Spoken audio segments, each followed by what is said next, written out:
प्रतिकात्मक कुंभार कन्येस अग्नी देताच होमकुंडातून ज्वाला प्रकटल्या। होमकुंडातील प्रतिकात्मक कुंभार कन्ये सजवण्यात आले। विधिवत पूजा करून हिरेहब्बू मंडळींनी कुंभार कन्येस अग्नी देताच सिद्धरामाचा जयघोष झाला।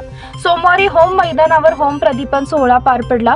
त्यानंतर भाविकांनी एकमेकांना तिळगुळ देत मकर संक्रांतीचा सण साजरा केला।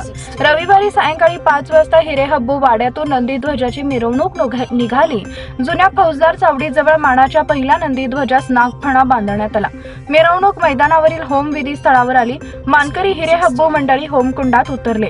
बाजरीच्या पेंढ्यांपासून कुंभार कन्येची प्रतिकात्मक मूर्ती तयार करण्यात आली।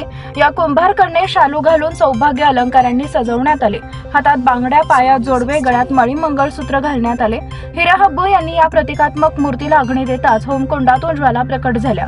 होम प्रदीपन सोहळा पार पडल्यावर 7ही नंदीध्वजासह भाविकांनी होमकुंडास 5 प्रदक्षिणा घातल्या। त्यानंतर डॉ. निर्मल कुमार फडकुले सभागृहासमोरील भाकणूक स्थळी मिरवणुकीने 7ही ध्वज मार्गस्थ झाले।